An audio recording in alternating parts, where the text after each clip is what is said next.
So Target. Yes. Oh my God. So yeah, like I was saying, we walked into Target. We saw the Valentine's Day stuff, and I know Valentine's Day is February 14th, so I was like, Jesus Christ, guys, calm down. I mean, they took down Christmas like the 26th and put that shit up. So quick. And then we walked past that, oh, check out these Black creators section. And it's like the Afro girl with the flowers in her hair, and like there's a lot more like urban artwork on the tee prints and stuff like that. And I was like, okay, Target, I don't know what you're trying to prove, but all right, I guess go off. We're cool with Black people. And then we went through the whole thing because I got Spanx for the wedding. I was like, maybe I needed to get orange juice because we had gone to Total Wine for the mimosa stuff. And then I was like, I'm going to buy orange juice at Target instead because their mixers are hella expensive at Total Wine. Yeah. So I was like, bump that. So we went and grabbed orange juice. And as we were walking past the wine section for half a second, I was like, oh, maybe I'll grab a wine here as well. And then I saw this one that my sister had mentioned to me. It's called like Black Girl Magic is the brand. And it was on like full display, like the whole, what is that, end piece of the aisle was just like rows and rows of this. And I was like, oh, okay, I guess they're big. And then as I was scanning down the types of wines, I hit the middle section where the sign is up that says like for Black History Month. And I was like, oh, that's why they're on prominent display. You found one Black person and we're like, let's promote this one to show we're cool with Black people. I looked over at Hubby DM and I was like, I can't buy this now. Like, I really thought about it, but I truly cannot buy this month.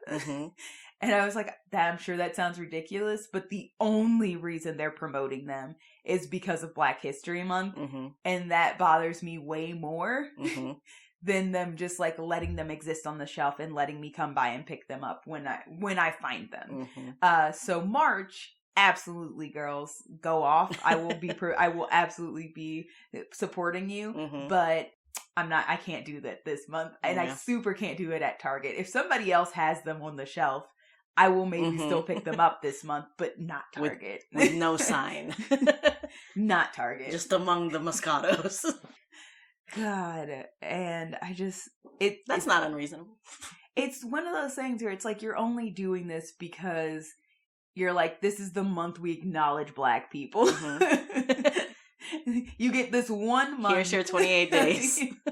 And then you get hidden away in the back again. Anyway, prime example of my beef with Black History Month. You're going to say Target. Them too. I have other reasons to dislike Target, mostly because I worked there. Yes.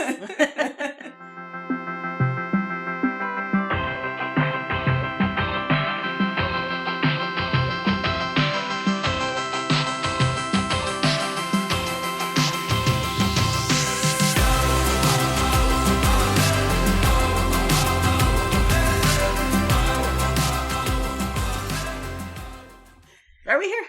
Yeah, we're here. We're back.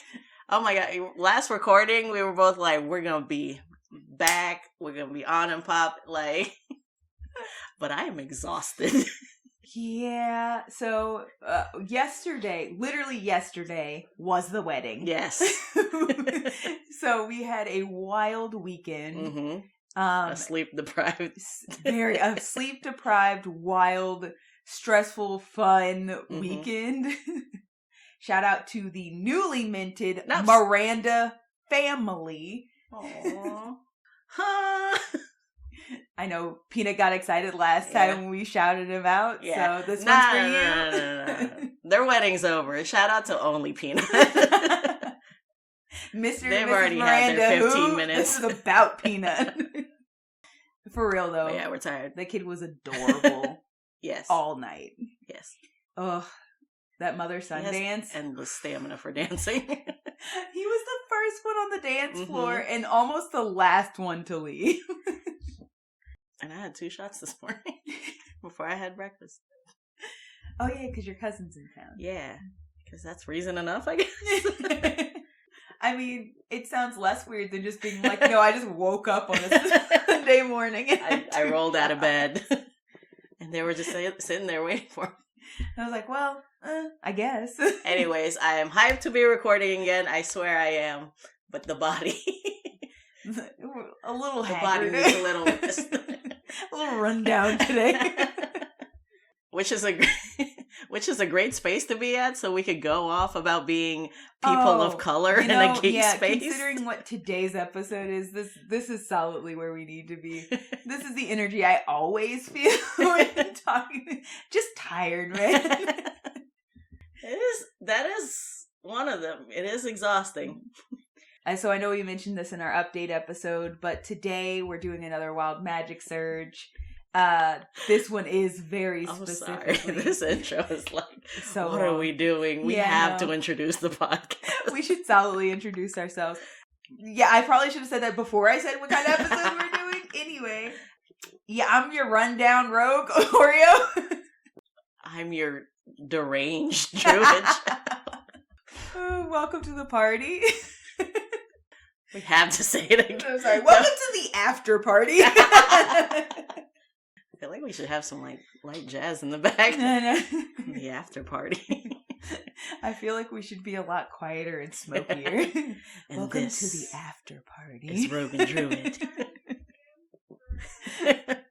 Yep, this is that energy. And like we said, back in January, we're gonna be talking about people of color in a geek space. Gaming, tabletop gaming, other things geeks do. Yeah. Video games, comics, like kind of honestly just the whole works, because we are pretty integrated into a lot of geek space. So I don't know what you mean. I don't know what you mean on this podcast for something incredibly geeky. Opinions. And obviously this all did start with us realizing like, oh, February, so Black when did you come out as a geek? Honestly, not for most of my childhood. I, as you know, have but my family sisters. Could tell. No, solidly. Like, I was a tomboy my whole life. Mm-hmm. I have 3 sisters. None of them were into the same things I was into. Mm-hmm. So it was obvious I was different from an early age.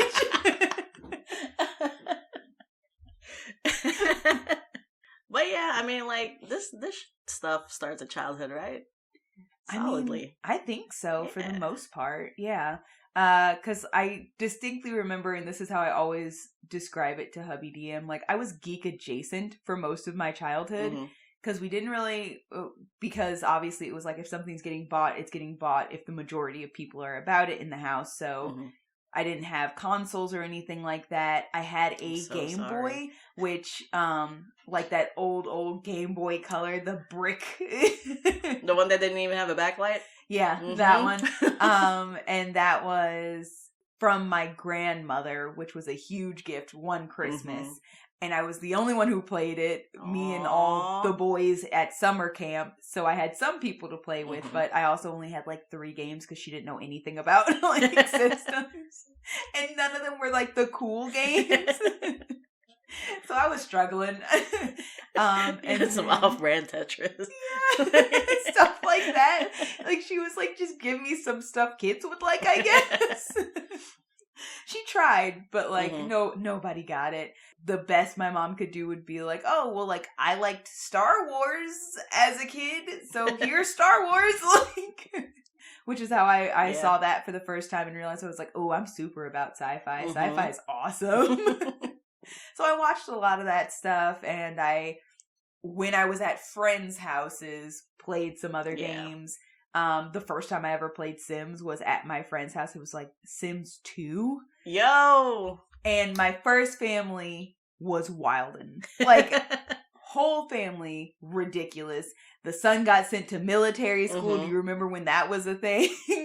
Yes. The daughter, like, got pregnant and ran off with somebody. The house burnt down. Like, it was a hot mess. And because I wasn't able to...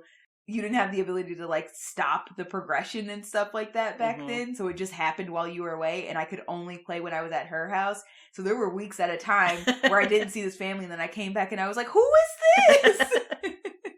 So all of my stuff was like, I can do geek things in other people's houses, but in my house, it's solidly like, this is what my family likes, so this is what we watch. Right. I shared a TV with my sisters, so it was just these shows that they like, and I was like, I don't want to watch any of this stuff, but I guess this is what we're watching.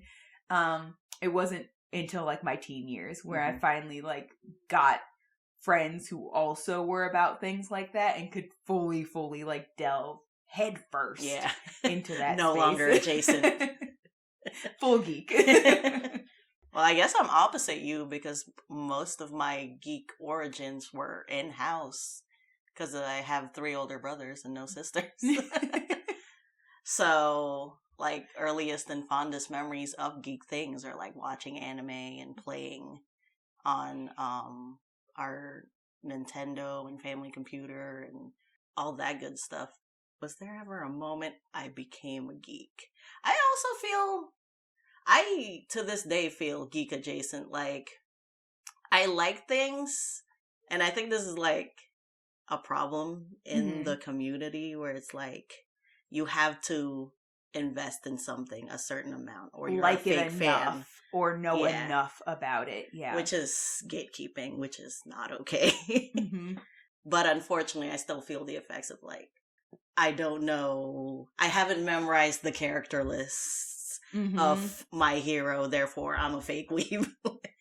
No, I super get that because I always feel like I hesitate anytime somebody's like, oh, well, like, what's your favorite this or what do you like or something like that. Like, there are some things where I can confidently be like, no, I can say this because, like, mostly for things like video games. So, like, if somebody was like, oh, so, like, what kind of games are you in? Like, I would know a set number of games that I'm confident enough to tell them I like Mass Effect or Dragon Age. I've played through those series multiple times.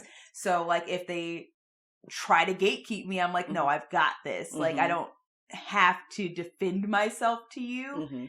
And it's only, that confidence only comes from being like, I know enough to like be able to stop you in your tracks or even embarrass you for thinking that I didn't really know what I was talking about. Anything else that I don't know enough about, because it's like, I enjoy anime, but I don't think I'm a weeb or anything like that. So I like My Hero, I like Sailor Moon, I like certain things that people don't consider anime, like Avatar, I like Oran, I like I've watched several different ones. You're allowed to enjoy things. I enjoy them, but also a lot of people will be like, oh, well, you watch anime, so now you have to watch this, and it's like, chill. I like what I like. If I find something and the premise is interesting enough, I'll check that out too. But like, I don't want to like a set list I have to now go through to be accepted. You know what I mean? Same thing comes from like comic books. I have comic book characters that I absolutely love that I haven't read most of the material for, or I've only read set pieces of material for. And so people were like, okay, well, who's your favorite superhero? And I'm like, I want to say Ghost Spider because I absolutely love Gwen Stacy's Spider person. And I said Spider person because technically Spider Woman is a different character in that, like, her Spider Woman, like, lowercase. So, Spider Woman, not TM. But like the second I'm like, if I start this conversation with you, stranger, are you going to ask me a million questions? And if I don't know the answers, you're going to write me off. Yeah, you're going to write me off. And like, I'm an idiot and I don't know what I'm talking about. And I'm basic. And it's probably only because I've seen Into the Spider-Verse and all this stuff. And it's like, it's exhausting. Yeah. I think I was watching, actually, the Dropout game show. Yeah. Because I just assume Party knows literally every reference I have. But yeah, I think it was like a comic books episode, and it was like 3 women on, and they were talking about like what they liked. And one of the ones that were like, I truly haven't gotten so into it because I just feel like it's not for me. And then one of the other girls that is super into it is like, it used to be not for us, but there is stuff now that is for us. So come in. Yeah. Fear not. Yeah. You know, I distinctly remember because we also watched that episode. I'm pointing behind me because you know BDM is there. He's just standing there. But like nobody else does. So I'm pointing for you saying we, but He's in the other room, guys. Spoilers. He's always in the other room when we record. Look at, you are destroying the magic, Oreo, of theater. He's never there, guys. It's just us in this lone space. We enter a pocket dimension and record. Every time we record. Anyways, you know what I'm talking about? We watched that episode, and one of the things that was like so wild for me, but also very fun to experience, was the girl who was really, really into it. It was basically like a spectrum of girls into comics. So it was like, I'm really into a lot of comics, girl. There was, I'm into very specific comics, and these are really all I know. And then there was a girl who's like, I know a lot about a little. Yeah. Or I know a little about a lot, basically. I dip toes in certain places, but I've never like fully delved in. And then they were having that conversation, and then even Mike, who's the host, was like, yeah, like it just seems so extensive and so impossible to get into comics at a certain point because they have all these alternate universes and a lot of them run for so long. Yeah. And it's like, and then he's like, I don't want to say I'm like into comics because then people have a million questions. And it's like, I liked reading this part of this person, but I don't know everything about this person. Yeah. And I was like, okay, so like, the nice thing about that is it's not just us who feel that way about Geek Space in general. I think it is also interesting to note that Mike, the host, is Asian also. So like there's probably also a little bit of something there that also causes that kind of like, I'm scared of how much questions I'm going to get if I say I enjoy this particular hero. But like also it was very honest and very real for her to be like, it just, every time I looked at comics, like walked into a store or something, it was like, it's just a lot of dudes and it's all kind of geared towards dudes and the things that guys like and or you assume only guys like. It's very much written for guys. So like, where do I fit in? Right. And there are certain heroes, like I will say, Spider-Man is a hero that I absolutely love because a lot of his story is just kind of about being regular and bullied and then becoming something more and having to like reconcile those two parts of himself. But you don't have to be a dude to understand what it's like to be like regular and small and bullied or a nerd and bullied for that. Like that's just a universal thing that happens to a lot of us in this space. That's why he hits so well. And then the other thing about it was, yeah, he has a love story, but it's like, it's not so dude centric of a love story that you're like, I don't understand the dynamic of this couple unless I'm a man. You know what I mean? And the females that he does have around him are also well written females. So even though a lot of them are different, Gwen Stacy in the specific universe where it's Spider-Man and she's just a regular person is also kind of intelligent and nerdy like him. And that's why they connect. There's Mary Jane, who is a little bit more what you would consider girly, but she's a very strong, confident female presence. His aunt is an incredibly strong woman. He has like a weird on and off thing with Black Cat, and she is like a sassy, like non-hero. Like she's kind of a villain. And so like you have these dynamic, distinctly different females all throughout his story as well. And that's one of the reasons that it was actually kind of easy for me to connect with that, even though it was a male-centric story. Go off. So Spider-Man is something, you know, something. I do know a decent bit, and I will say, realistically, like I have no problem admitting it. If it weren't for Hubby DM, I probably like I knew Spider-Man seemed like the kind of comic book character. If I ever got into them, I would enjoy reading him because I did know the basic premise of like, oh, this nerdy bullied kid suddenly gets superpowers, and I was like, I'm about that. I feel that sounds fun. So I knew a small bit, and he was also, honest, I don't know why, because I hate spiders, but aesthetically pleasing. Like the most aesthetically pleasing. I'm gonna turn you on spiders. Spiders are helpful and cute.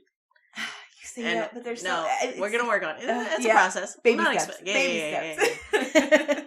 But yeah, this is just being a minority in a geek space. But yeah, I felt like that moment that we both watched and actually was like the perfect view of like how today should be. Where it's just like, yes, we can acknowledge the older things were Mhm. not for us, but people are working towards things that are for everybody. And Yeah. like specific minorities, like, you Mhm. know, like the new Miss Marvel. Well, she's not new anymore. Yeah, But she's actually solidly. she been around. Yeah, see, I don't know. I'm sorry, I can't shake my first Sims memory. So I have to address it. I got a shout out. I think it was Courtney Goodman in middle school. She lent me Sims 2 busting out. Oh, I remember Courtney. I think on like my PlayStation 2. And I married this dude, and then he died to a fire, as one does. Yeah, that's very common in Sims. When laying a carpet in front of a fireplace in Sims 2. No. So I was devastated and heartbroken, and I restarted the whole thing just to marry him again. No carpets. I remember he had red hair. He was in the house tutti frutti. Oh my god. Yeah. But also, do you remember Herbs? Yes, I do. Okay. They should bring Herbs back. I enjoyed it. I really did too. You know what? I want them to bring it back mostly because I never got to fully experience it. Because that was once again about that part of my life where it was like I kept having the ability to dip a toe, and deep inside my soul, I was like, "This is where I want to be. This is what I like." Yes. And then I wasn't able to like keep going. So like I played a little bit with that same friend, and then I wasn't able to play anymore. And I was like, I really want this, but like nobody's gonna let me download it on the house computer. Right. Back when you had a singular computer in the house and everybody had to share it. I was like, nobody's gonna let me download this, and then if I do, I'm gonna hog the computer, quote unquote. And nobody's gonna I'm never gonna be able to really enjoy it. This is so stupid. I love when you validate things that could have been a fever dream in my childhood. So Herbs was real, right? Yes. Oh man, it's got such good potential to be brought back. I'm just saying. It really does. I think it could be a lot of fun brought back too. Also, I keep telling myself if I ever just magically become a billionaire, I am buying Sims from EA and we're going to treat it right. Oh, hell yeah. I'm absolutely about that. That's like in my top 5. You know, like ending world hunger and shit. But yeah. like, after all that. Like Sims. We're going to take all of these things we love and uncorrupt them from capitalism. Yes. Wouldn't that be lovely? But to go back, where were we? I'm sorry. Oh, you were talking about how things have changed. You mentioned Miss Marvel and... Yeah. Honestly, I am still in stage 1 of like getting into comic books, but I would like to get into it for characters that I like. Yeah. And truly, the most effort I've made was to track down the Filipina superhero that they came out with. Wave, I think is her name. I started reading the Agents of Atlas thing she was in because there was like a free month on Marvel Unlimited app. That's cool. Yeah. And I was really enjoying it, and the art is just chef's kiss. Yeah. I was like, I could really get into this, and I should. But also, this seems like an expensive hobby. But that has nothing to do with being a minority. No, I agree. I think for me, the thing is that like people kind of give, this is another thing that kind of feels a little gatekeepy about these communities is it feels like if you're not buying like individual comics as they come out, it's also kind of like turn your nose up at you kind of thing. I truly prefer the volumes. Because it's a lot easier, because I don't get to a comic shops that often. Honestly, where we are, we don't really have a lot. So there's like very few of them for us to be able to go to have that kind of experience. So like, and when we go to one, we do it rarely. So I will constantly, if I've tried to buy one at a time as they come out, I would literally always be missing chunks of the story. So I literally wait till they have like a volume that's like, oh, this is comic 1 through whatever. And then I just buy the whole essentially graphic novel type book of them. And that's how I read them, which realistically is kind of a lot cheaper because each comic is like maybe $5 a pop versus like one $20 compendium essentially. And then like that's how I catch up on the comics. And for some reason lately, honestly, I've also just been more into like the graphic novel version of them. So like I've been reading, we just bought the 4th one because that came out of the Adventure Zone graphic novel. Wow, they're already on the 4th one? Yeah, I bought it in Savannah while we were on the... That was super excited to find that. There is our new Teen Titans graphic novel that's been coming out. So far they have Beast Boy, Raven, and Beast Boy Loves Raven. And that one we found out because both me and hubby DM really love the artist. We found him on Instagram, Gabriel Piccolo. And he announced... Like the Dragon Ball? And he announced that he was going to be a part of it. And he had been drawing like as mostly a hobby on his Instagram, like these modern day Teen Titans. And I absolutely loved them. So like picked them up. And now he's like doing full. I'm so exciting. I don't know this man. And like they're really good. I think right now we're letting a friend, Maitland, borrow both Raven and Beast Boy. I'm shouting everybody Maitland, out today. Give it back. This is a whole friend group, bruh. That would be so, what's the word? Hypocritical of you if we were like, Maitland, give back the book you borrowed, given who you are, Oreo. I was not asking for them back. I literally mentioned it because I was going to say, once he's done with them, you can borrow them if you want to check them out. But I'm really enjoying those. And then there was something else that I literally just picked up. Oh, there was a free comic that I got. We're just catching up now. Yeah, I know. There was a free comic that I got. I don't remember who the actual comic writer is, but I know it's not like a big comic book company. But it's called Lady Mechanica. And while we were in Savannah again, I also found the compendium, and this was what I was getting to for that. It's literally a compendium of like the first couple of comics, and I had read the one free that we got on Free Comic Book Day, and I really liked that one, and I kept saying like, oh, I need to find like more of these. I would love to keep reading her. And then I just never got around to it. And then when we were in Savannah, I saw they had a compendium out, and I was like, oh, fuck yes. Yes, now I can catch up.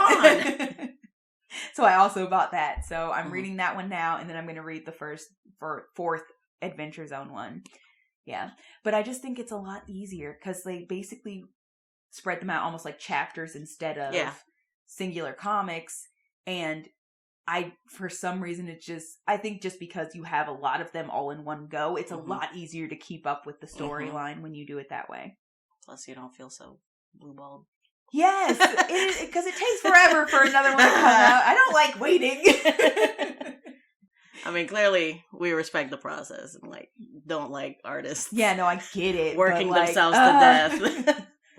But we personally feel narratively blue-balled. Yeah, no, I solidly kicked myself for Beast Boy Loves Raven. I was like, I'm going to take my time with this one. I know it takes like a year for it to come out. And then I like sped through the whole thing, and I was like, damn it! Why? But anyways, back to our theme. I feel like we should have set like a rubric of like, here's the things we're going to talk about being. Yeah, I think the comics was like the kind of just encompassed comics in general. Yeah, but it's like it's parallel to like every other geek space, and I just feel like the time that we got into D&D was a really good time for people like us to get into it, because as soon as like we got into it, and then we got onto the internet to see who else is into it.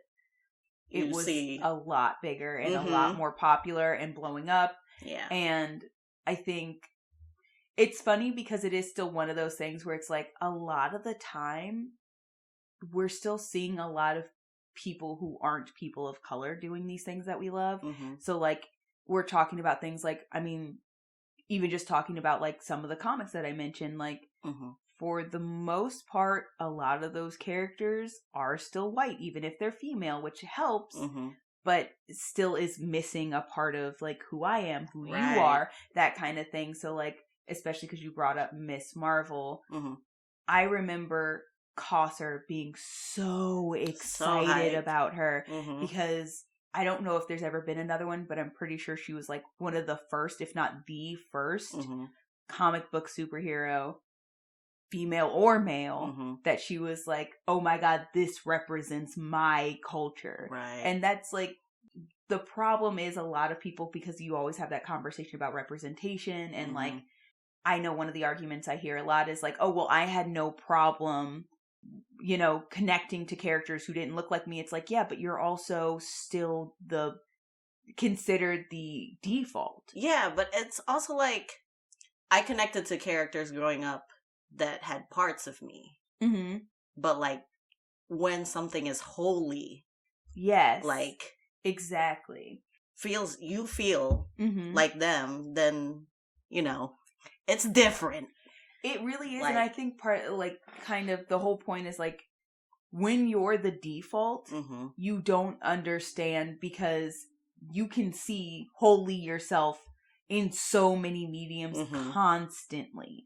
Like, one of the big things is, because obviously I'm also a giant book nerd, so one of the big things is there was a conversation that happened where it was like, when writers don't describe their characters in enough detail, like if they're just like, oh, they have curly hair, but you don't get like a skin tone or something like that, like even just curly hair and brown eyes, still the immediate default and the thing you see a lot of like fans draw are white. Right. And it's like, this is why it's important to distinguish, because you need to realize this is a prime example of how the default in America is still considered white. So you're telling me Rue was black? Oh my God, that's that is such a great, like, I know you're joking, but that was a great example of exactly how even when the character was described, and I know when we talked about it, I was like, I didn't realize people didn't know she was black. Like, the description was black. Somehow even then people are still like, oh, well, I pictured a little white girl. Pearl's clutch. And one of the things that really got me, that really, really spoke to that mentality of like not understanding because you've never had this struggle, and also just like an undercurrent of full racism, was it made her death less sad, was literally what somebody said on the internet. It made her death less sad. Because they found out she was black? Because the movie came out and she wasn't white anymore. Okay, that's not an undercurrent. That's full racism. It's like, do you not understand? So clearly she's less of a human being. Yeah, like how messed up that is. It immediately in my mind, I don't know if you've ever seen this movie, and even though I'm about to spoil like a line that hits so hard, I still highly suggest it. It's an amazing movie. It's A Time to Kill. Samuel L. Jackson, Matthew McConaughey, Sandra Bullock. The movie... Really? Yeah. Wow, what a cast. I know, I've never heard of this movie. Basically, the movie is very sad. It's a law drama. Okay. Samuel L. Jackson is a black man in like, I think around like the 50s-ish, somewhere in the South. Okay. His daughter is attacked. I won't go into details, but she's young. She's attacked brutally by a group of white men, and suffice to say, the attack essentially makes it so like she was so badly damaged that she will possibly never be able to have kids. So you understand exactly what I'm talking about. Their trial happens, of course, in the South. They are let off, of course. Samuel L. Jackson is waiting in the closet of the courthouse, and when they are leaving, he guns them down. Okay. Nobody with any sense is sad about this. Okay. It's a very satisfying moment. Okay. I mean, as a movie watcher, it's a very satisfying moment. So, of course, he gets arrested. Now he's on trial. Matthew McConaughey is a lawyer that he decides to have represent him. Okay. One of the big things they end up talking about is he's like, how am I supposed to help you, blah, blah, blah, and stuff like that. And he's like, I picked you because you are them. I need you to sell to a white jury that I should be allowed to go free. I didn't pick you because we're friends. I didn't pick you because we can be cool. I picked you because you are them. Like, you are the ones I am fighting against. You should know how they think. You should know what it's going to take for them to let me go free. And at the end of the movie, he was like, because one of the big things he says to him is like, our kids are never going to play together. Like, you're like, because Matthew McConaughey is like, oh, I'm doing this for you. Like, I'm trying to help you. I care about you and stuff like that. And he's like, don't lie. Like, don't lie to yourself to make yourself feel better. Our kids are never going to play together after this. Like, dude, like, don't play this game.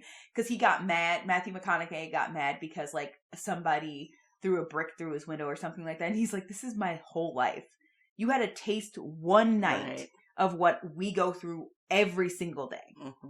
And so basically at the end of the movie, he's giving his closing argument, and the prosecutors and stuff like that, like, it's not looking super great. He literally has the entire jury close their eyes. He tells them in detail what happened to this little girl. And then he goes, now imagine that she's white. It is... And it hit a mic drop. Right. Because, like, some of the people in the jury, like this older white woman you see, like, she's already crying based on the story. Right. Because he does not spare any details. And then everybody opens their eyes.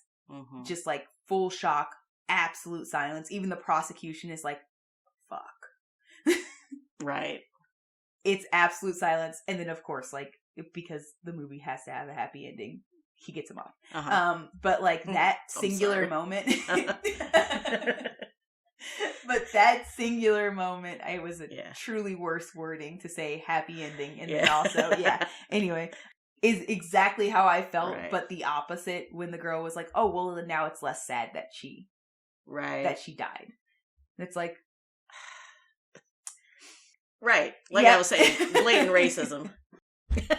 I'm sorry. You know, being a person of color, sometimes you just have moments where you're overwhelmed. That's what I'm feeling right now. Like, damn.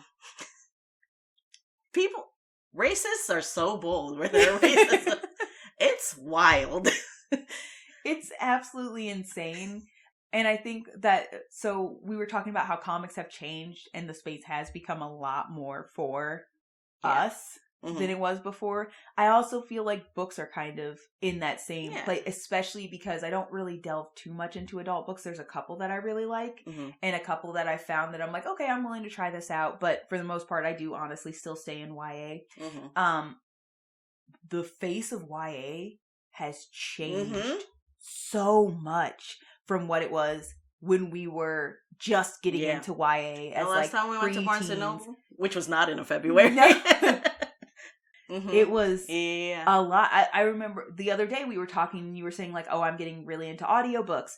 And I was telling you like, oh, here are a couple of authors. If you're like, I'm not really looking for like a white male protagonist.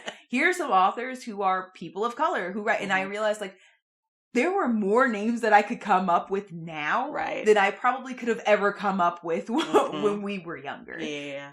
And that was crazy. Good for them. I know. I'm so excited about it. Them, the little brown girls that used to be us. Yes. Like, it's wild. And the covers of these books, like, just constantly being like, oh, that's a black chick. Oh, that's a brown chick. Oh, that's an Asian. Like, that's crazy to think about how, like, it was white as far as the eye can see. And now all of a sudden it's like, because when I got the graphic novels in Savannah, we had gone to this bookshop. I think I remember telling you about it. We went to the same bookshop we went to on our honeymoon in Savannah, where they had like cats running around and stuff like that. And the second I mentioned cats, of course, all the girls were like, I want to go. So we went to the bookstore to see the cats, and then of course books happen. But like we ended up in the chunk of the store. I think it's called, shout out to the little bookstore with cats, E-Shavers, I think is what it's called. But they had this sectioned off area that was all YA, and like as I'm walking through that section, that's when it hit me. I was like, that's brown, that's brown, that's brown, that's brown. That like, wow, what the hell? This is wild, but also wildly exciting. Yeah. And it's like, just because our time is coming, that doesn't mean there's not room for also majority. Oh yeah, absolutely. Because we can all shine. Yeah, it's really not that hard. I think the other thing though is that it's also important to realize like it's exciting to see a lot of like PoC main characters popping up, but there is such a thing as like good representation and bad representation. Because like some people are just like, oh, like I'll just throw this character in there for funsies. And I think one of the prime examples is like, I think it was technically supposed to be representation, the first Suicide Squad, which was not a great movie to begin with, but the first Suicide Squad and the character that Will Smith played, what is his name? Death Strike? I don't remember. the assassin dude was like, with the first time you see him on screen, immediately I was like, oh no. Because he's just like pimped out for some reason. Like I was like, what? Why was this choice made? Like, why y'all gotta make him look like a sneaky, like a hidden pimp trying to take his daughter out? Like, what? Yeah. Because that's not the character. So this was a deliberate choice that somebody made to make him blacker? I don't... Okay. And then the only other character that was vaguely black or kind of black coded was, oh god, was it the alligator guy? I don't remember his name. And this is how bad this movie was. I don't remember his name. But like, they were like, oh, you can like request things. I will let you have something that you really, really want, but obviously not your freedom. Like, we're not stupid. And then it was like, Harley Quinn is like, oh, I want an espresso machine or some crap. But like the alligator guy goes, BET. And I'm just like, I'm exhausted. Also, I'm not black, so maybe you could tell me, how much do black people really enjoy BET? I know like no black people who consistently watch BET. Like it was big when it first came out because it was big to have a station dedicated to black entertainment. So like most of the people you're seeing on screen are black, which obviously like we talked about was not a thing you were getting. So like it was big, but like now I mean it's not. We have several black friends and their families and like nobody's really talking that much about BET. Let's be real. It solidly is one of those like, I'm an old white guy that vaguely knows like two things about black people, and this is one of them. Yeah. I'm once again overwhelmed and exhausted. That's what the sighs are. Oh, man. You go on. It's so big to be it's just, I can't. I think you actually also have a really great story about like feeling like this feels a little too much, because you were telling me about that book that you were reading, the one where the death happens, and then you said the story was good. Huh? So I was enjoying it. It's not that the book is bad. Yeah. I don't know. I was listening to a book written by a Filipino woman, and the protagonist is also a Filipino woman. Okay, try to follow with me on this example. I feel like a lot of the movies or media that we're seeing now that like represent like Hispanic culture, at least here in America, like people are switching languages and whatever, but they're not like Dora the Explorer. Hey, Kawishima, we did it! No, it's just like we are experiencing them as they live their lives and go through their problems or whatever. But they're not like going out of their way to the audience of being like... To also say, this is what I just said to my dad. And I don't know. I guess that's what I would have liked here. And I felt too Dora the Explorer on this one. No, I completely get that.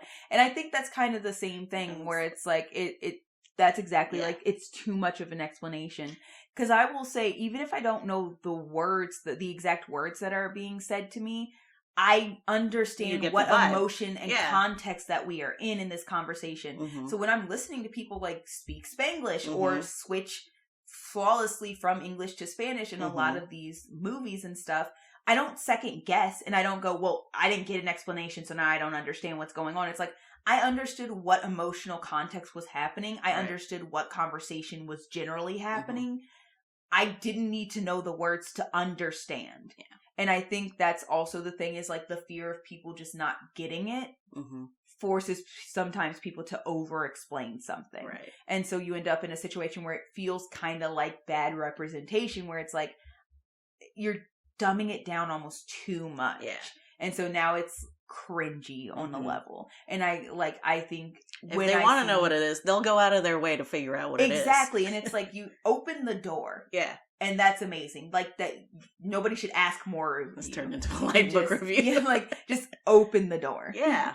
You know? And I think that's the other thing with a lot of comics too, is that like, that's kind of where I was going with, is like, there's good representation and there's bad representation. Mm-hmm. I think one of the big characters, because I do, based on my understanding, because obviously I'm not a part of the culture, but based on the way Casa reacts to her, Miss Marvel is good representation. Yeah. I also think Miles Morales' Spider-Man is also a great representation, and I love that he is a mixed character. He has a Hispanic mom and a Black father, and so you're getting both of these cultures. There's no over explanation. Yeah.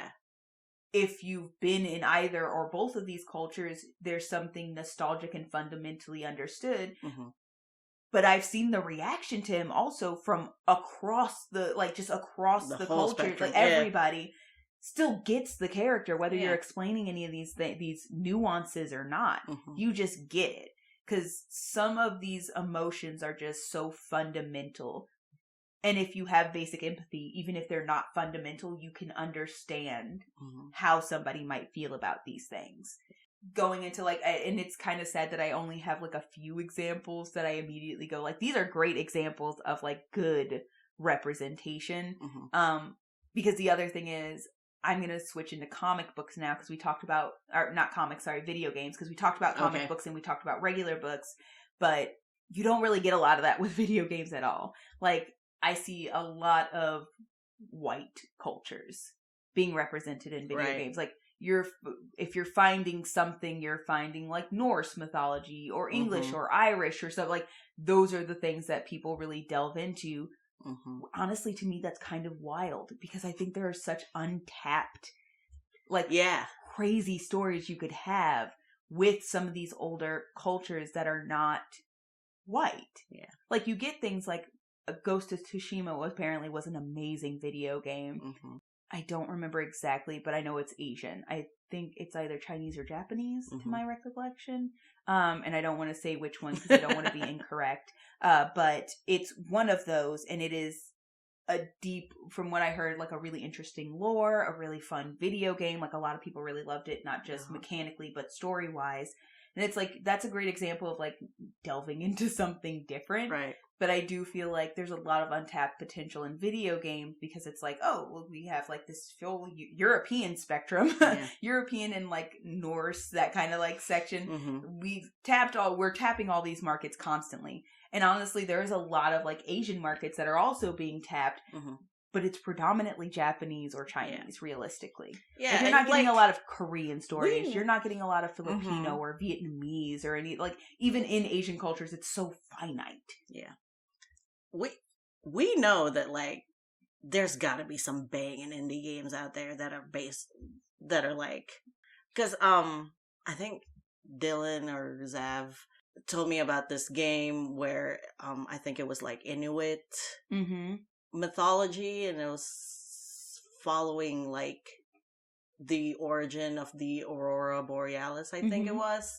But it's like, these are not the games we're seeing on like Game Informer or like on the TV. No, they're not the ones getting promoted. Yeah. So the world, I think, is moving in the right direction, but like, it's still very evident. Yeah. Where we've been. Exactly. Yeah. I also want to talk about the one criticism I have of Shang-Chi, which in hindsight, it's not a criticism about the movie even. I'm just mad at society. Yeah. Which was, he didn't have a love interest. And I was like, well, society is asexualizing Asian men, so that's messed up. And like, everybody else in the group was like, I'm glad that he didn't have a love interest. And I'm like, no, I'm also glad that he didn't have a love interest, because Marvel could not do that, and that's fine. So now, thinking back at it, I'm not mad, and I'm really glad that he didn't have a love interest. Mm-hmm. But I'm mad at the situation this had to be, that the first time we're not getting a love interest in is the Asian male main character. Yeah.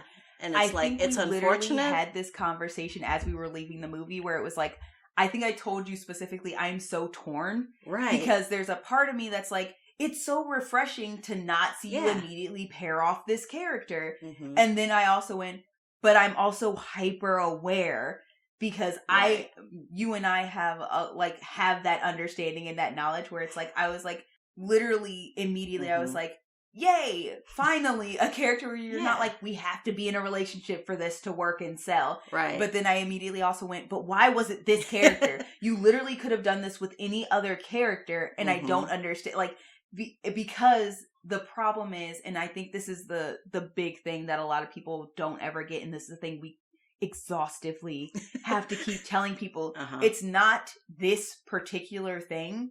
So like you said, the actual movie is amazing. The storyline is great, and it is refreshing to see a character without a love interest immediately thrust upon them. Objectively, historically, it's the problem because consistently, society, especially American culture, has asexualized Asian males.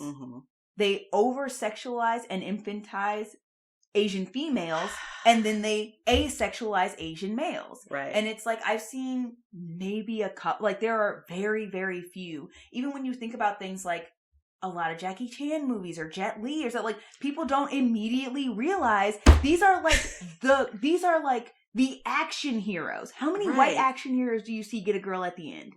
Why are there so few Asian action heroes that are also getting a girl at the end? Jet Li didn't get a kiss at the end of Which is wild! Yo!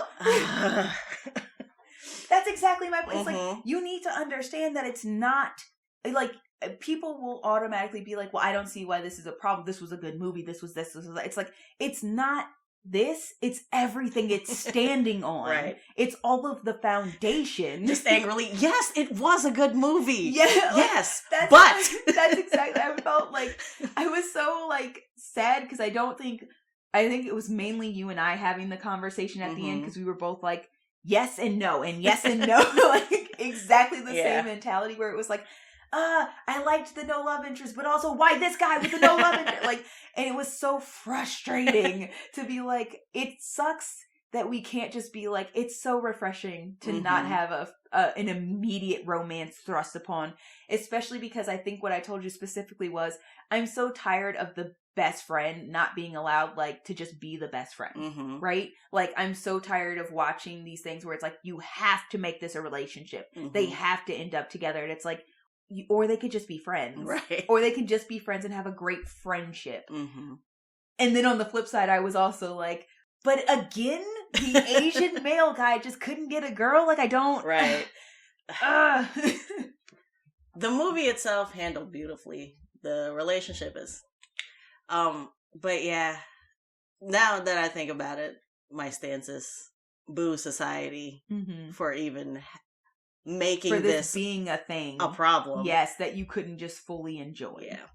And you and me were talking, and we were there with Hubby DM and Maitland, who are just. I'm just remembering us sitting in the hallway, being so passionate, and these like two tall white guys just being like, I kind of like it. It's like, you don't understand. You just don't get it. I think Cindy was there too. Cindy, who is our Vietnamese female friend, just going off with us.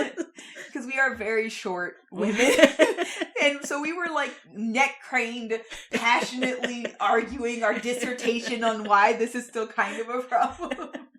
But yeah, it's, I guess our conclusion is we're upset that society has made it this way. Yeah. But we're so happy people are working to widen the spectrum in all of these medias, in video games and movies and books. Yeah, I will also say, so I accepted my tornness about that situation because I kind of just accepted it for exactly what I knew it was, which was like, society has made this become a thing that feels icky on a level, But also, I think objectively, I enjoy the fact that I got to see a friendship that was purely a friendship. Mm-hmm. I'm never gonna not have those torn feelings, unfortunately, until we're in a place where more consistently we do see these Asian male leads as sexualized as you see most other male leads, if not all other male leads. Yeah, like.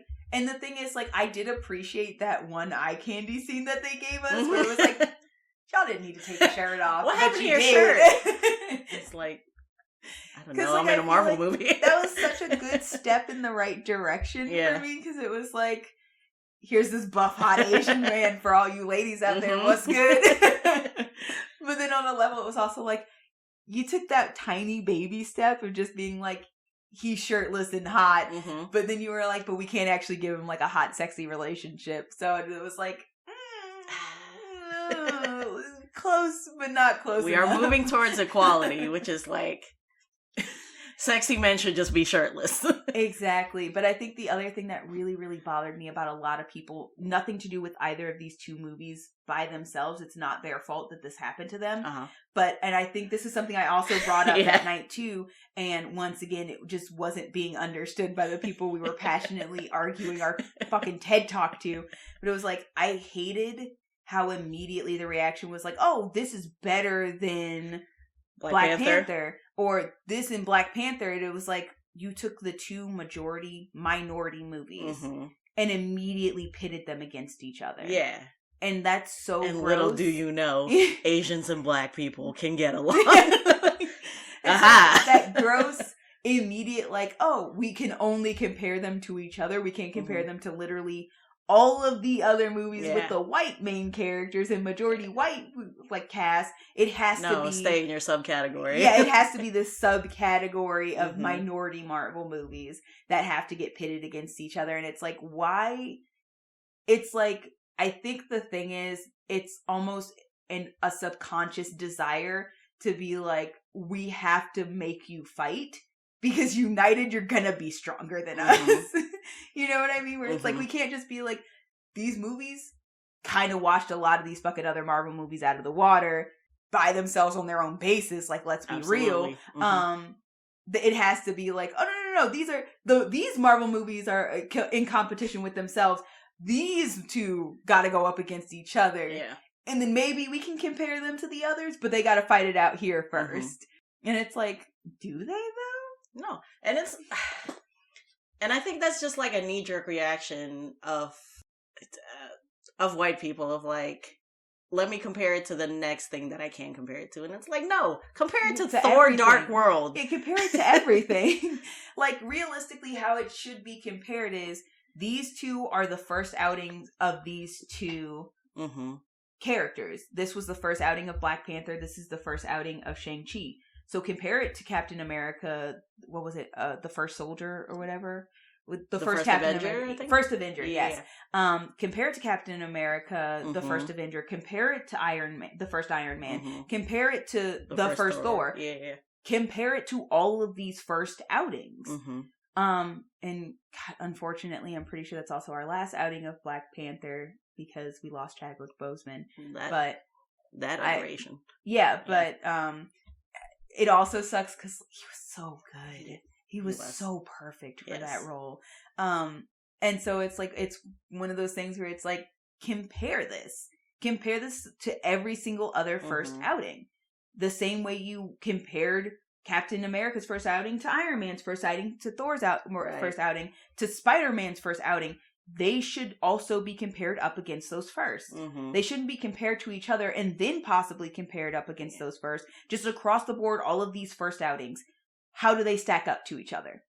Bro. And it's like, it's that thing where it's like, it's that subconscious othering that is so still consistent across geek culture also. You know, it's like anytime you take a character and you change them a little bit, and I think it was really, really big because I was honestly, I don't know if I want to spoil this, never mind. I was going to talk about Falcon and Winter Soldier, but I don't know how many people have seen that. It's still kind of new.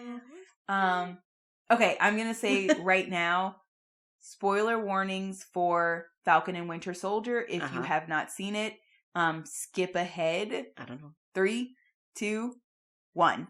All right. So I think it was really brave of them in Falcon and Winter Soldier for them to have Falcon actually become Captain America. Yeah. I say that realistically and truly because one of the big things that I absolutely loved about that show was the conversation about Bucky and Steve not understanding what it meant to give Sam the shield. Mm-hmm. Not understanding like all of the trauma and the weight and the history in giving him that shield, because it's like Steve Rogers was an amazing person. He was an amazing man. He never treated anybody different. He never looked down on anybody or anything like that. Like, he passionately was against othering and bullying. So he kind of just forgot. Like, it was like he would just got ignorant about it. Like, he just didn't really get it. And I think also because he had spent so much time in the ice, he had missed that it's like, he came out and it was like, wow, everything's different and now it's great. And it's like, at least for how we treat people in this country. Yeah. And he didn't understand, like, no, there's still issues. Like, there's still stuff going on that's not where it needs to be. So I think that was just, like, he missed so much. And obviously Bucky also had been brainwashed that entire time. So, like, they missed so much. And for them, it was literally night and day on how they looked at the way the world was treating specifically Black people in America.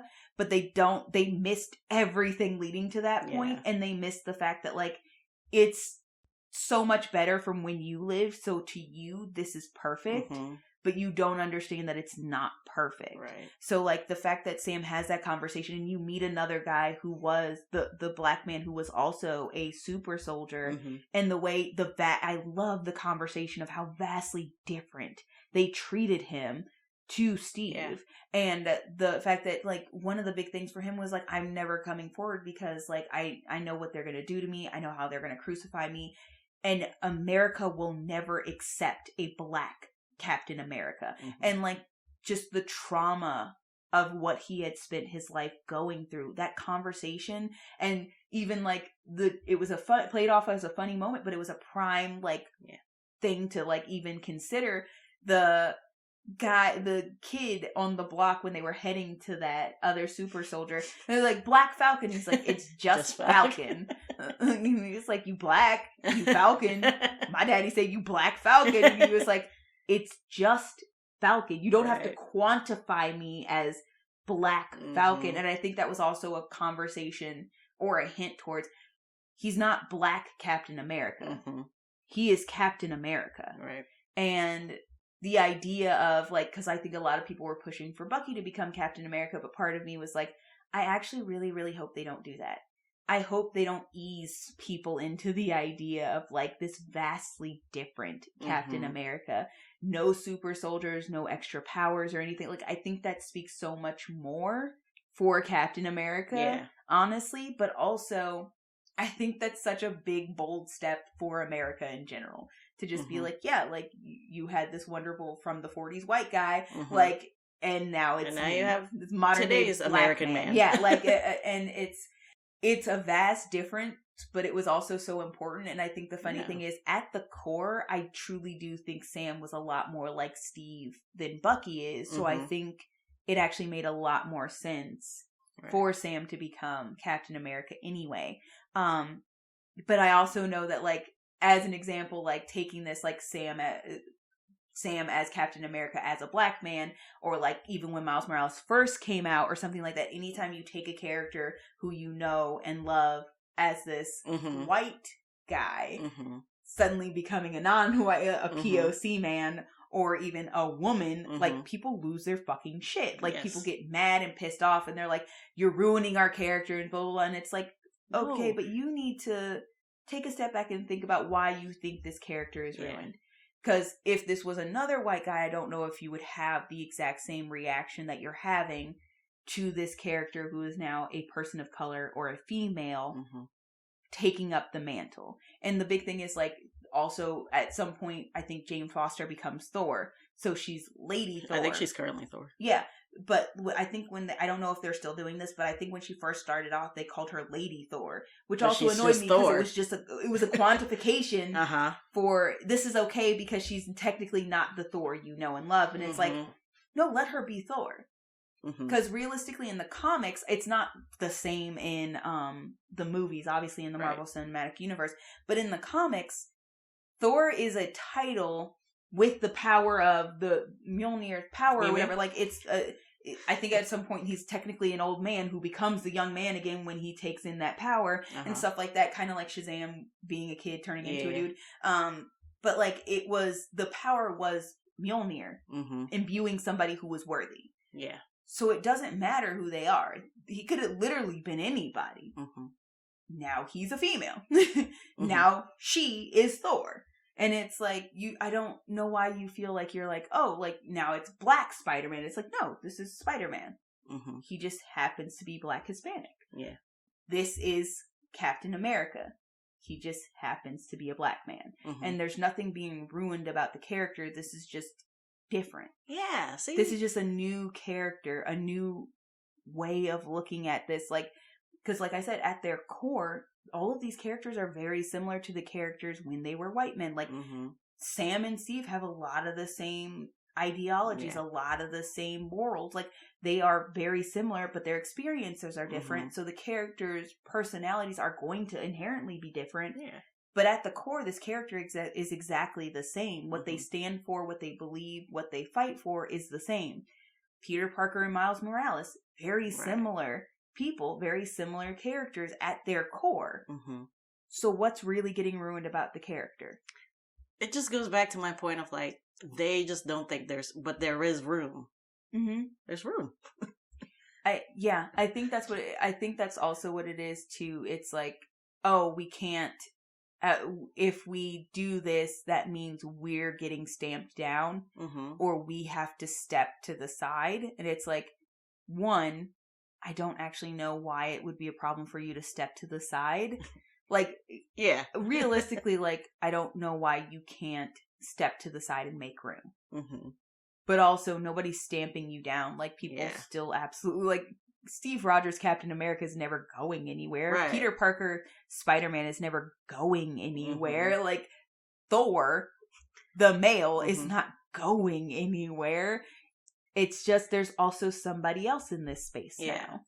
It's so frustrating thinking about how they feel attacked or canceled. And it's like, really, dude? We're just asking for our fair share of the space. Yeah, and it's like, this experience, hold on to it and try to remember how you felt. How this feels. Because this is how we feel all the time. Yeah. And you talking about like Steve and Bucky didn't know.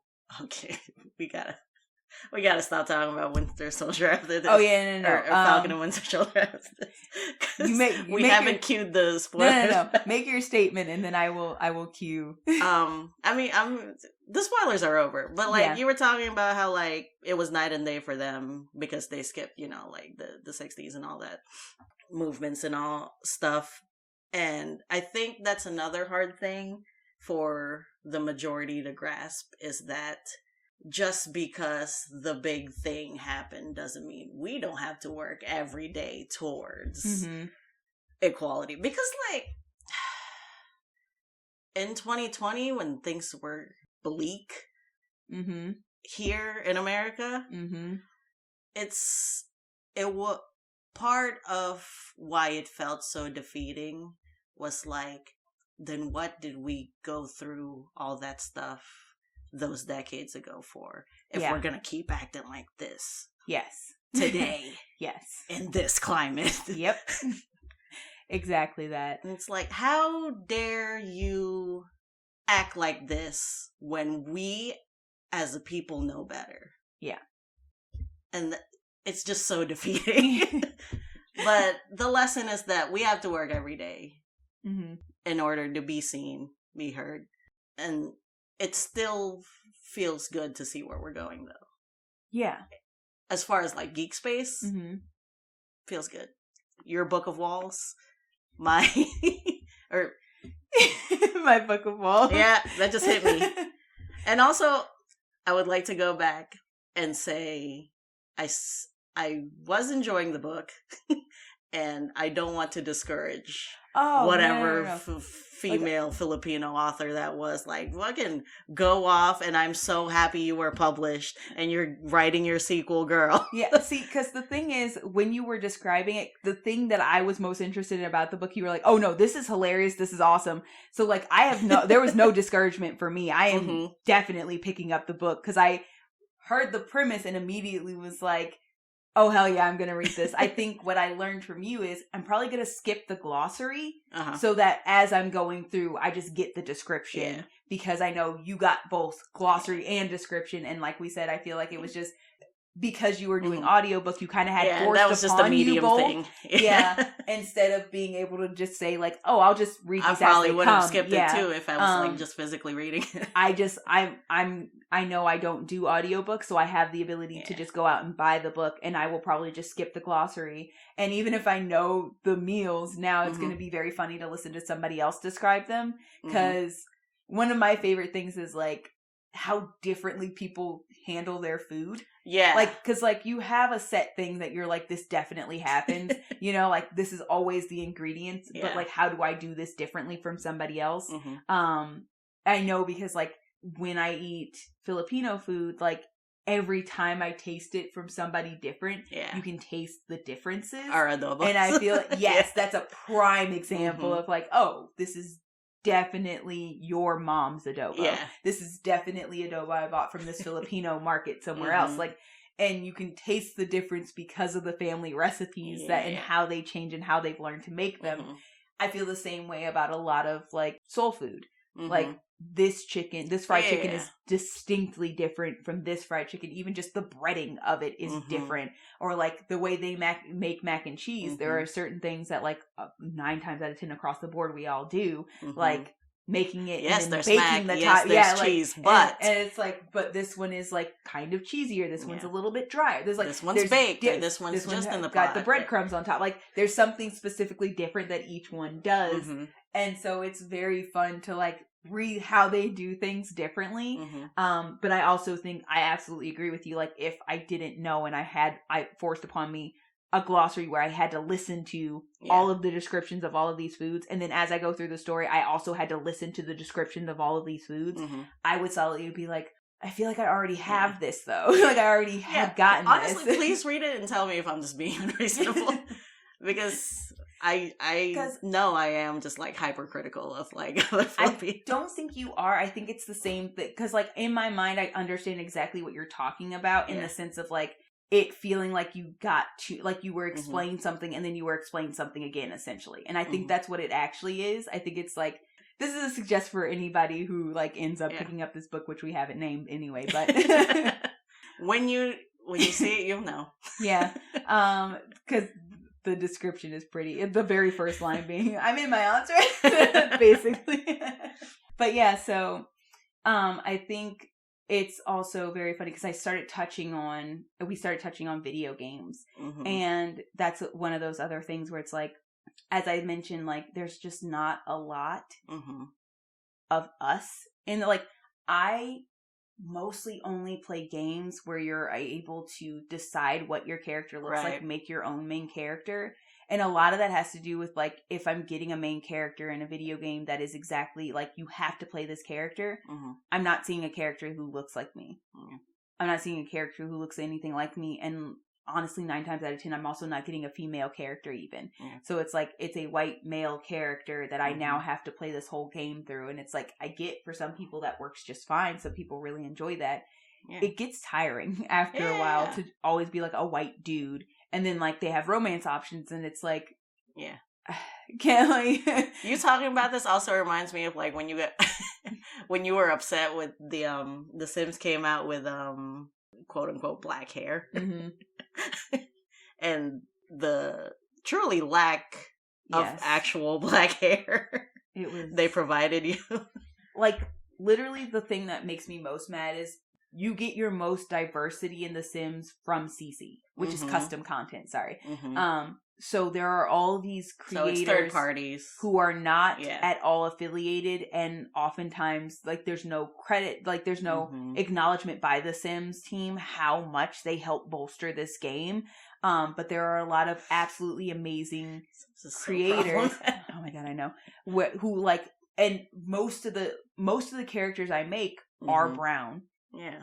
Some sort of PoC, and 9 times out of 10, the hairs I'm using are content creators' hair because they have so much more variety. It was like you gave me one afro in base game. It was literally like one short afro and one big afro, and then like very loose curls. Yeah, and it was like, I mean, okay.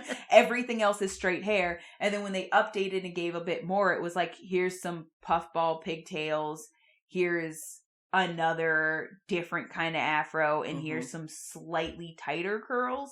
So it was like maybe three different hairstyles. And then the other thing, the big, huge thing that came out was like, oh, we gave all these black hairstyles edges. And it's like, I mean, I'm not going to lie, I really appreciate that. But also like, hey, somebody did talk to a black person this time. But also it's like you realize like literally content creators have been giving us the ability to do edges for like years now. Like one of the first things they popped off with was edges and actual like different types of curly hair, like not just the Annie loosest curls. Yeah, the loosest curls in the world. And it's like, it's one of those things where it's like, this is a problem, and a huge problem, especially with like, because I only really, except for the Sims console game, this is a prime example of exactly what it's like to even with create your own main character. I have such a struggle creating a character who looks the way I would like her to look. Yeah. Because the options are mostly straight hair. Yeah. It's like Mass Effect is literally one of my, if not my favorite, all-time trilogy of games. I can play that 1,000,000 times over. You know what the most painful thing about playing Mass Effect is? I can make my Shepard brown. She's probably going to have straight hair. She's going to, not probably, she's going to have no hair, or she's going to have straight hair. Because the options, and nobody thought about it. Nobody bothered with it. It was like, you expected you weren't going to see any brown people playing this game. So you didn't bother to give us anything to work with for ourselves. Like, you gave the skin tone almost as a formality, but you gave us nothing as far as hair goes. And it's like, I don't understand. And I see that even now in new games that are coming out that are like, oh, you can be brown. And it's still like, where are my hair options? You were like, I gave an afro as a formality. And it's like, that's not the only hairstyle we can have. Like, there's no variety. And that's one of the things that's like, one, you have all this untapped potential in all these other markets. And prime example of what you were saying before, like there was this indie game that had a Inuit, you said? Inuit, like sure story, history, and culture and storyline and stuff like that. But it's like, why are we only getting this from indie games, first of all? Yeah. And even if you're like, here's a generic storyline that's like in a fantasy universe or something like that, where it's like, there's no real, like, immediate one-to-one cultural connection. How come I still can't be a black girl with curly hair? Right. How is it like, you could be brown, you could be black, you still gotta have straight hair, though. I think this is like, rounds back to like you talking about there's good representation and black representation. There's good and there's there's good and there's bad. And I think the core of like bad representation is you don't have anyone in those shoes in the room. Yes. Like there's nobody pointing out to you like, hey, like you gave them the skin tone, but you gave them nothing to work with hair wise. So like this still feels and if, like, phony and like. And if you had one person in that room explaining to you like the significance of black hair, right, in the culture, like you just needed one person in the room, literally one person, and it's like.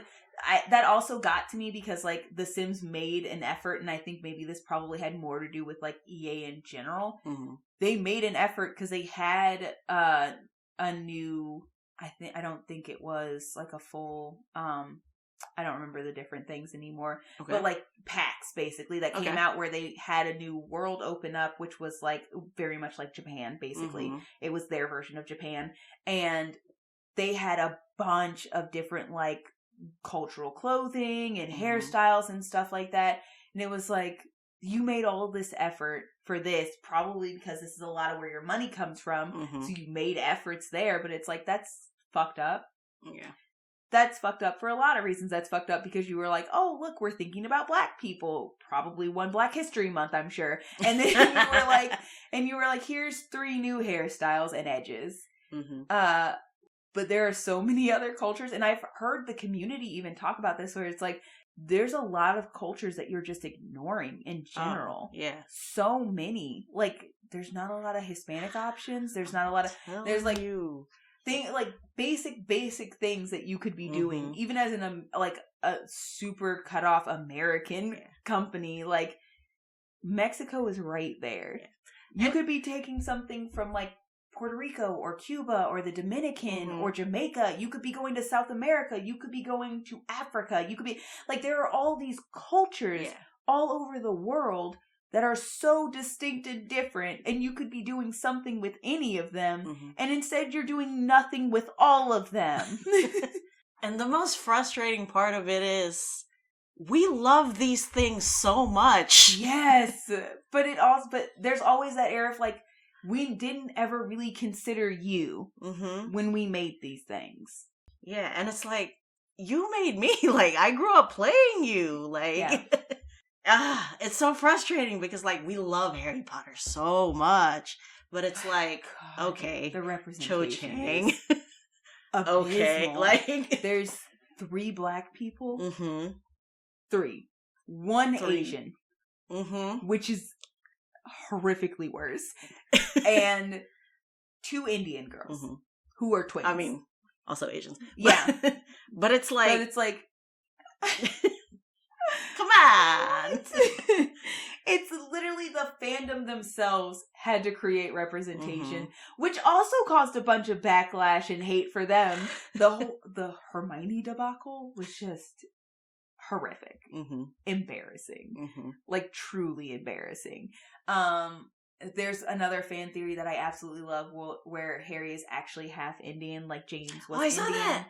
And Lily, obviously, I mean, like, red hair and freckles is kind of, she white. But like, but like, they don't ever really describe Hermione all that much skin tone wise, except for I think like one mention of her skin being darker because she had gone on holiday. And a lot of people were like, yeah, but they didn't say like she was pale before. They said she'd gotten darker a tan. Than her base. Yeah, like they don't talk about her base.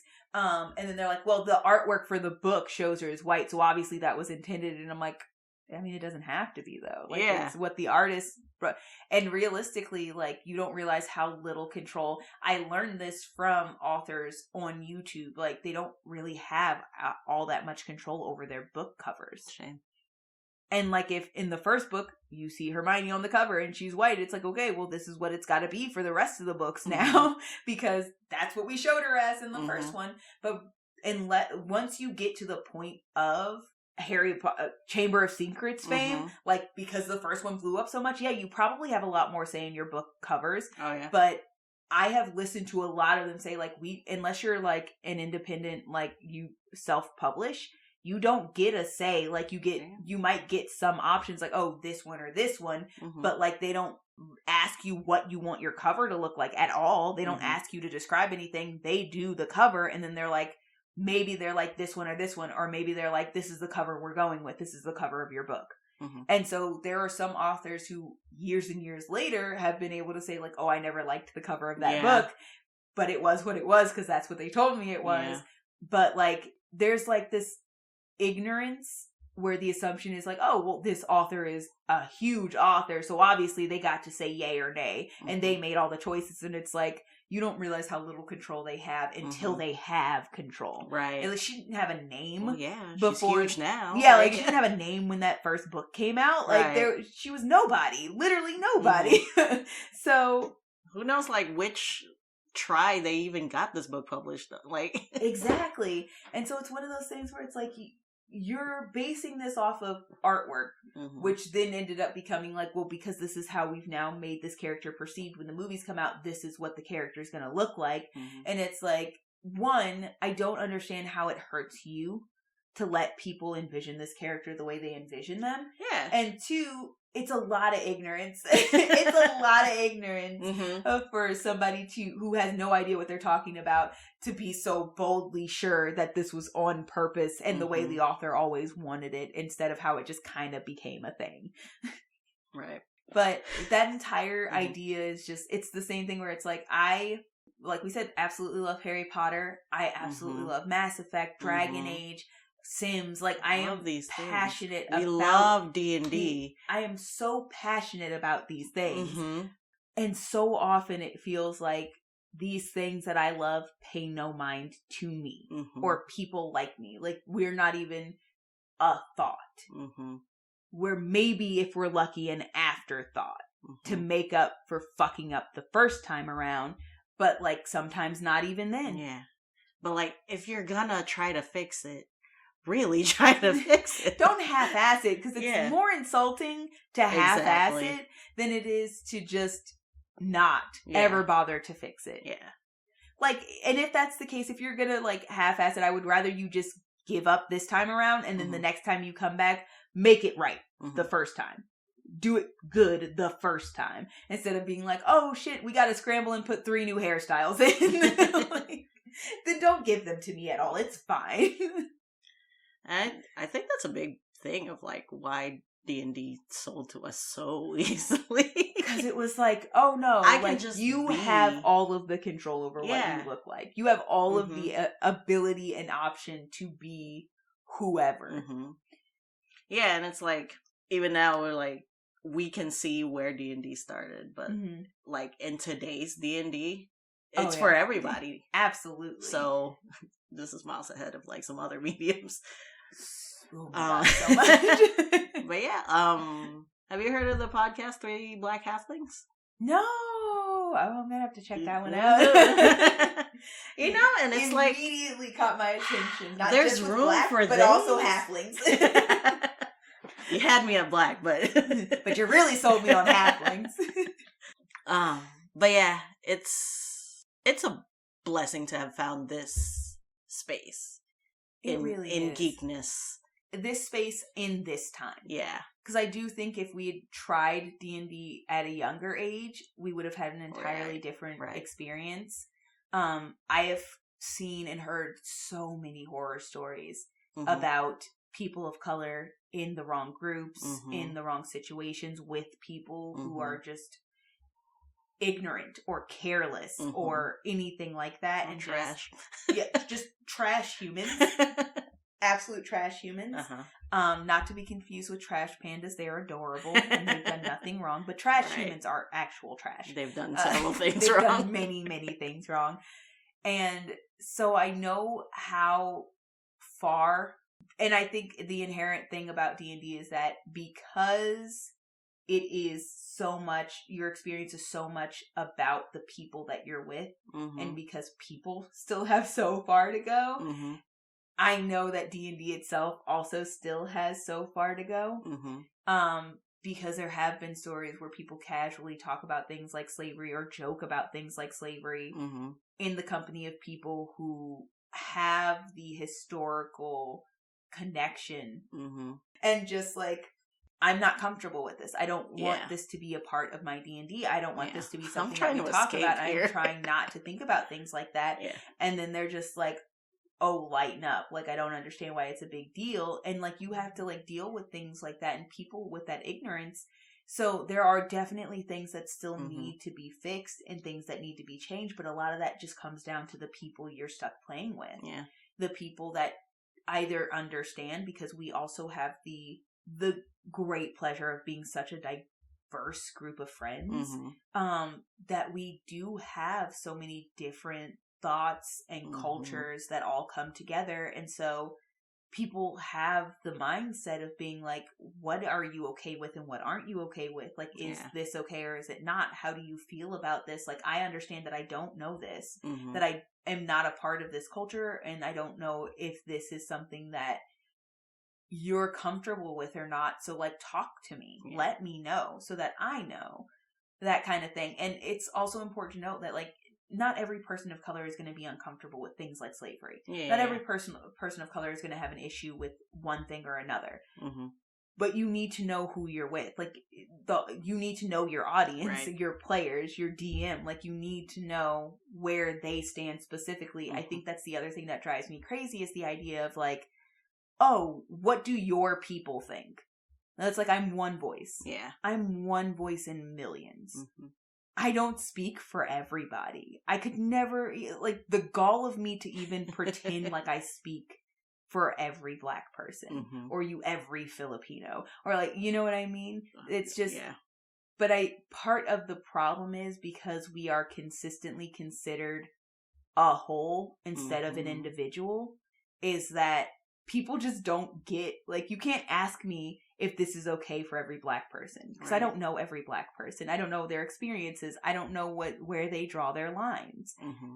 I would never ask you if this is okay for all Filipino people because you are you. Mm-hmm. You probably could speak for your family because you guys have very similar experiences and feelings about things. But even that, sometimes you guys disagree on. Absolutely. You know? So it's like, how would you know? And I personally feel so far removed from like the general Filipino opinion. Mm-hmm. So like, I could not do it. Yeah. And so that's kind of one of the things.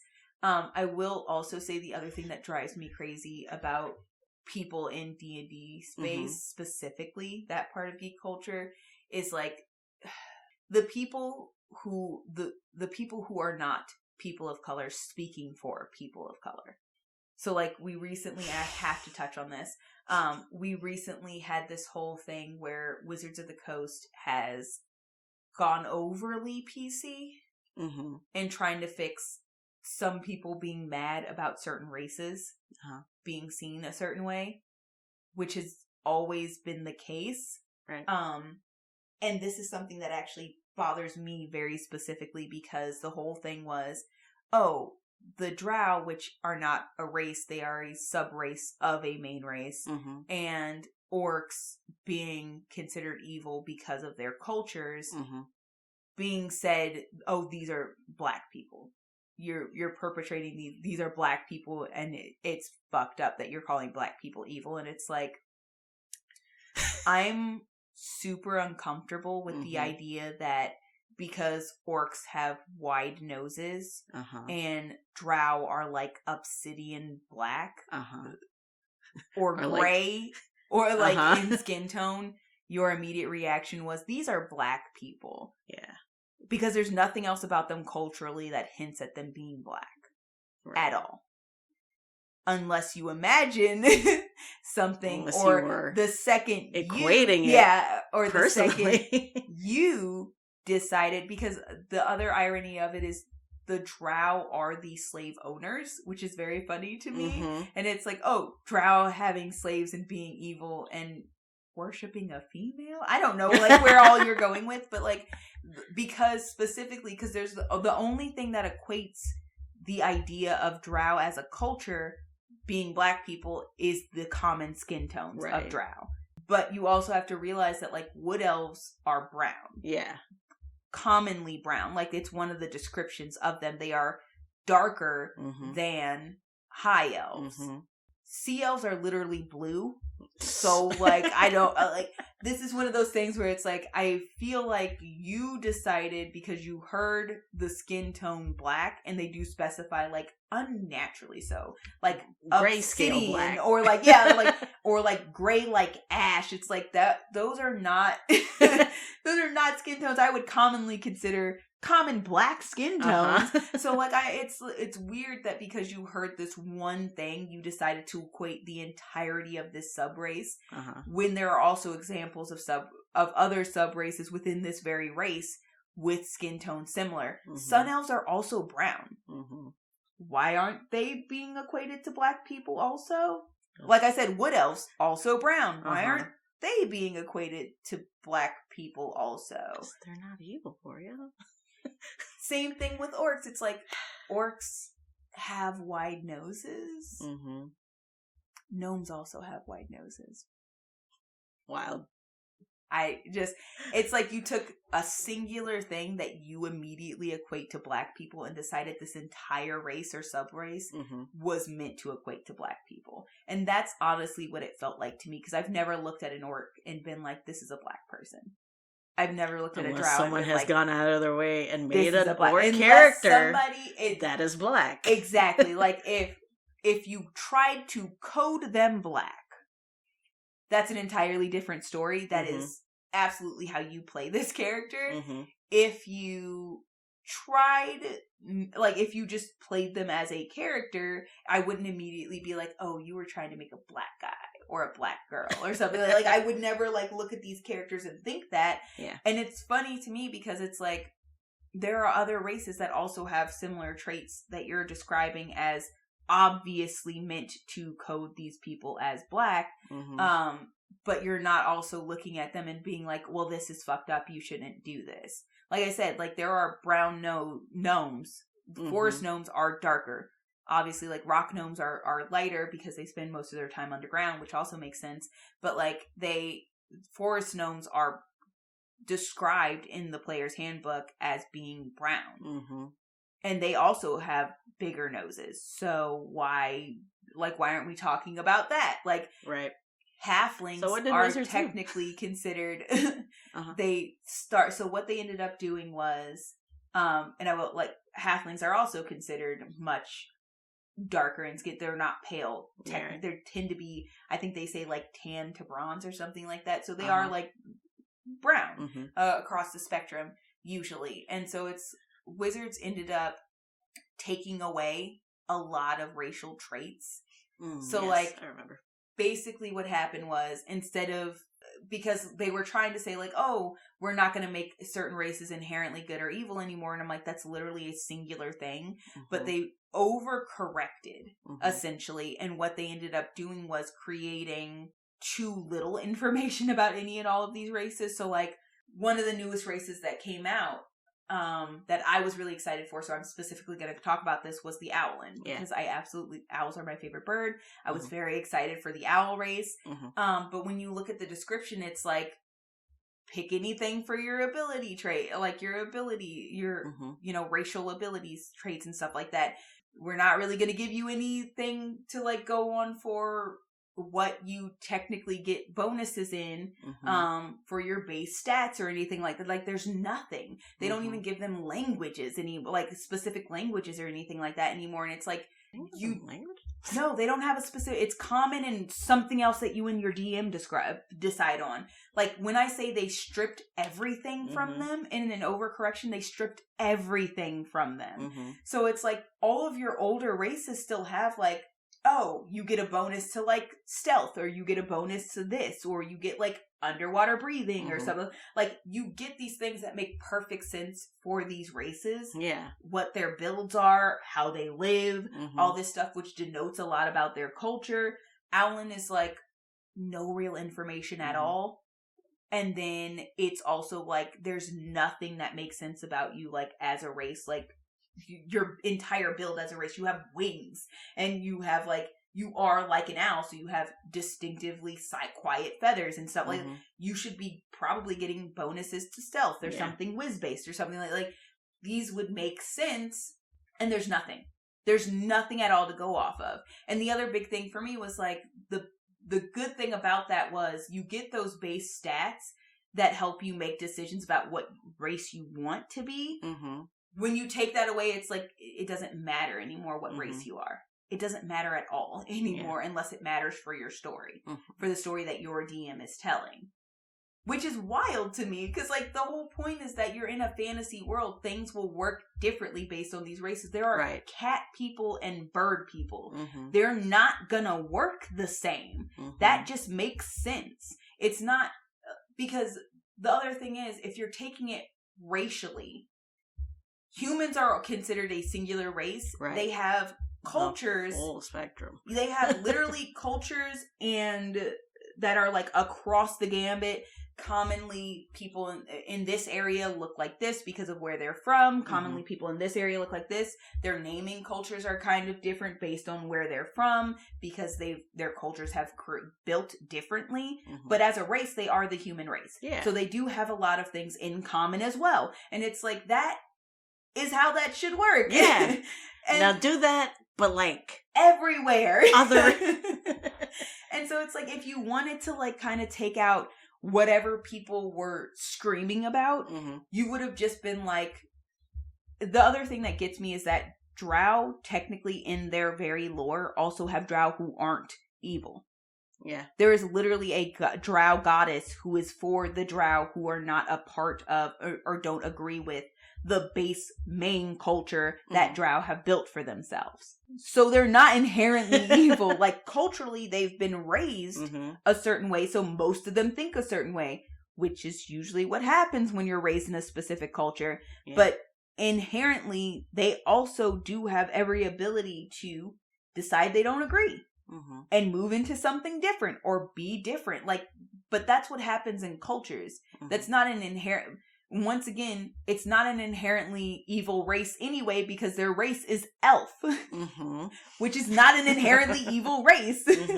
And then orcs, you can always play an orc who isn't inherently, like, culturally, they are nomadic and they tend to be more like war driven and stuff like that. But like, the other thing about that gets me is that it's like, a war driven race isn't inherently black at all. I could name you so many white cultures that are war driven. The Vikings that people love so much literally raped and pillaged across the lands. Romans, British, like, I could literally name you across the gamut a plethora of different cultures, not just white, but literally anywhere literally anywhere that were very war driven. That's just what the orcs are. You decided because they have wide noses, they were specifically supposed to be black. Right. So, like, to me, honestly, in my mind, it's like, I feel like that speaks more to you than it does to this actual fantasy race that was created.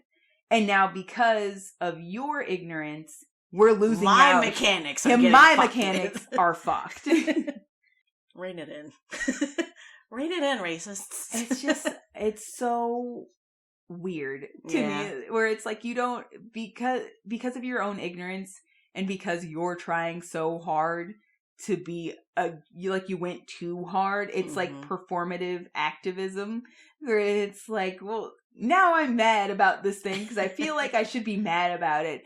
And then, like, I talk to like 20 other black people and they're like, I didn't, I never saw, like, I didn't have a problem with this, was not a big deal. It's like coming for just like the dumbest stuff. The dumbest stuff because you want to feel good, like you did something, but it's like you could work on the real big important stuff instead.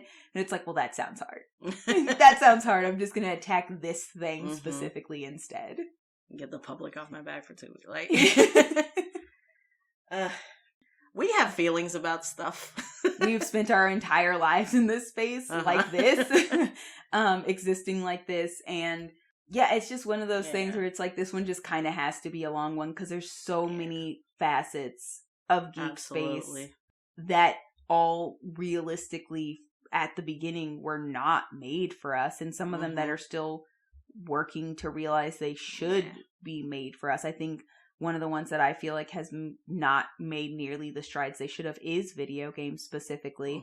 But I'm telling you, we just got to become billionaires. I know, right? Buy Sims from me. We could save it. I think we could do it. Absolutely. I do want to end this on a hopeful note because I do think, as we've said in a lot of different places, we have seen a lot of strides in the right direction. Absolutely. I am absolutely thrilled by the changes that I've seen in books, in comics, in superhero spaces, and TV shows. Honestly, like, I think all of that is absolutely amazing. But also, once again, in things like D&D, I feel like they're are steps that are trying to be made forward that are missteps, mm-hmm. that is equally as exhausting as just not making any strides at all, mm-hmm. because it's like you're not really understanding.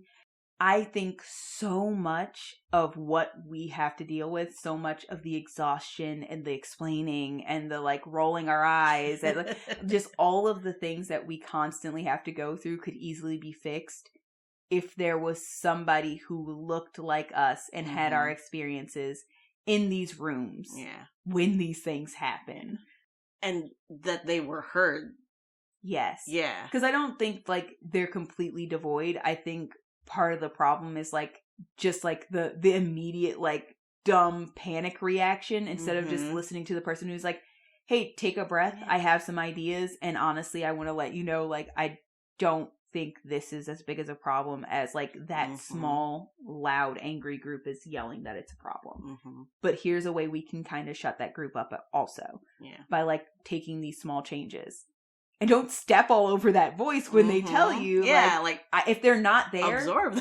They should be there. And if mm-hmm. they are there, shut the hell up and listen. mm-hmm. So where's the hopeful? The hopeful is just like, I really do think like, we are going in the right direction. We are super going in the right direction. I do love things like even we were talking about, especially in D&D, like all these diverse groups that we have, because I know you're talking about Dames and Dragons. It's an entirely all female like if D&D you like group. Our humor, go check them out, because I just feel like we could just sit in a room and play board games with these people.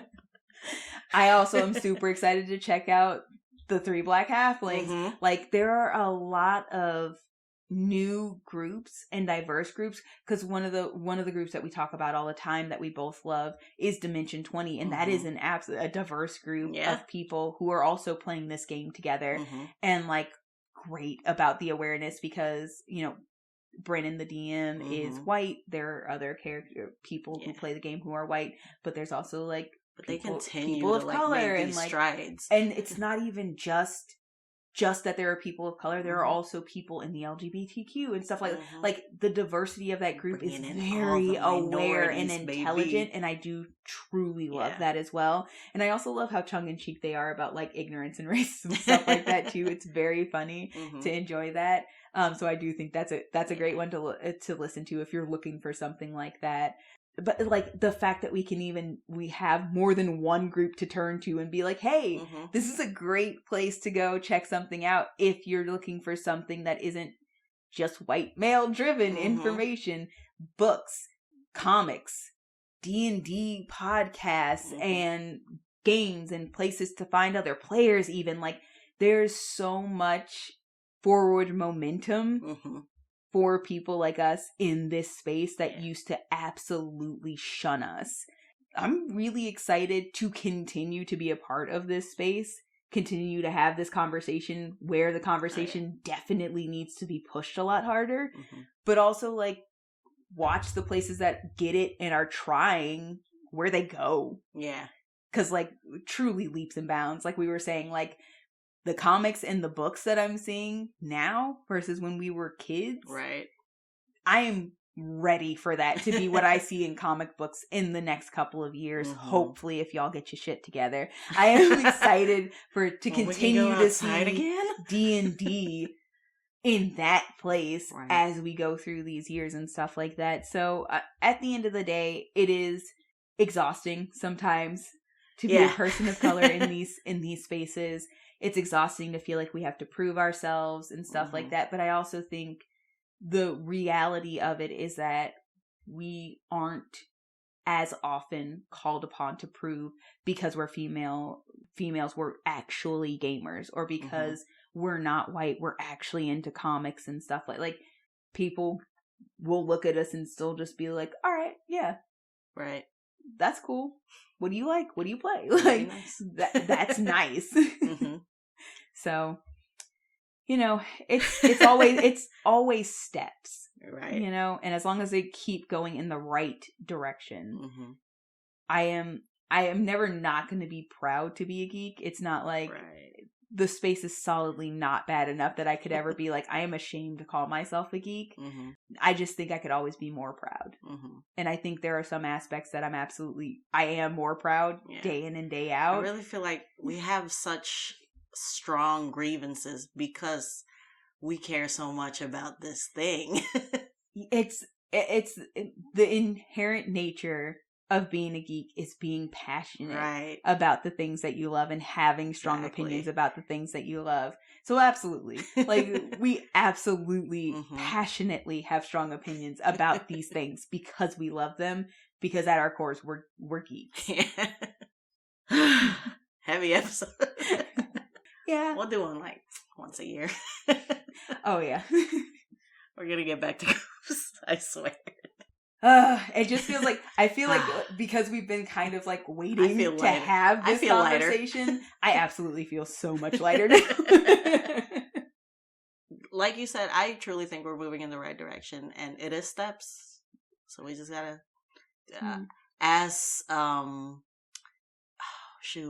Meet the Robinsons guy says, keep moving forward. Yeah, yep, that's it. Man, I stumbled through that reference. I'm so sorry. No, it's a good one though. It is a good one. Great also, saying. That's a great movie. Mm-hmm. It's really cute. White family. Yep, that's true. Yeah, I never not see these things. Yeah, I think that is also true for me too. But anyway, even though this had nothing to do with our normal conversation, I still absolutely want to say fuck Electrum. Oh, of course. I forgot about the other things we're generally upset about. Am I upset with Paladins today? Yes. You're like every day. Yeah. No, fuck Paladins. Fuck Andy Warhol. That's everything we're upset about, right? Yeah, that's everything. Should we do like a episode specific one at the end too? Fuck racists. Fuck racists. Yeah, that's a solid one then. But as always, we do love you guys. Bye, party. Bye, party.